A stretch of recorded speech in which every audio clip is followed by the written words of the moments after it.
ये एक बहुत ही प्यारी और दर्द भरी रियलिटी है जब दो लोग एक दूसरे से बेहिसाब मोहब्बत करते हैं, लेकिन हालात या खामोशी उनके बीच एक दीवार खड़ी कर देती है। फिर भी वो साथ नहीं छोड़ते। एक ही छत, दो अलग आसमान। नागपुर की एक ठंडी शाम थी।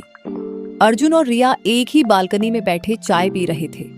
बाहर से देखने पर सब कुछ नॉर्मल था, एक पुराना रिश्ता, एक ही घर और वही पुरानी दोस्ती। लेकिन अंदर ही अंदर उनके बीच एक गहरी खामोशी थी जो किसी समंदर से कम नहीं थी। हैप्पी पार्ट, यादें। अर्जुन ने रिया की तरफ देखा और उसे वो दिन याद आया जब उनका इश्क नया था। चंद्रपुर की उन गलियों में घंटों बातें करना, बिना किसी वजह के मुस्कुराना और एक दूसरे का हाथ थामकर ये वादा करना कि कुछ भी हो जाए हम साथ रहेंगे। वो पुरानी तस्वीरें आज भी उनके कमरे की शान थीं, जहां उनकी हंसी की गूंज आज भी सुनाई देती थी। वो दोनों एक दूसरे की सबसे बड़ी ताकत हुआ करते थे। सैडनेस पार्ट, दूरियां। लेकिन वक्त ने करवट ली। आज वो साथ तो हैं, पर उनकी बातें सिर्फ बिल्स, ऑर्डर्स और काम तक सिमट गई है। रिया अपने लैपटॉप में खोई रहती और अर्जुन अपने ख्यालों में। कभी कभी वो एक ही कमरे में होकर भी एक दूसरे को मिस करते थे।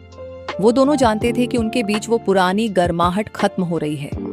उनकी नजरें अब मिलती नहीं थीं, और अगर मिलती भी तो उनमें थोड़ा दर्द होता था। दूर ट्विस्ट, साथ होने का जुनून। एक दिन रिया की तबीयत खराब हुई। अर्जुन ने बिना कुछ कहे सारा काम छोड़कर उसके लिए वही पुराने तरीके से काढ़ा बनाया और उसके पास बैठ गया। रिया ने धीरे से पूछा, हम इतने दूर कैसे हो गए अर्जुन?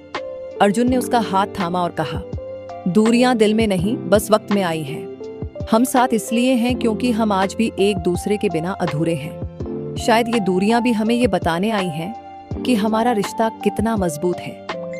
दोनों की आंखों में आंसू थे, पर चेहरे पर एक सुकून भरी मुस्कुराहट। उन्हें पता था कि रास्ता मुश्किल है, पर वो साथ चलने का इरादा आज भी नहीं बदले हैं। इश्क सिर्फ हंसने का नाम नहीं, कभी कभी साथ रहकर उस खामोशी को सहने का नाम भी इश्क है। ये कहानी सुनकर आप क्या समझे, कमेंट में जरूर बताना।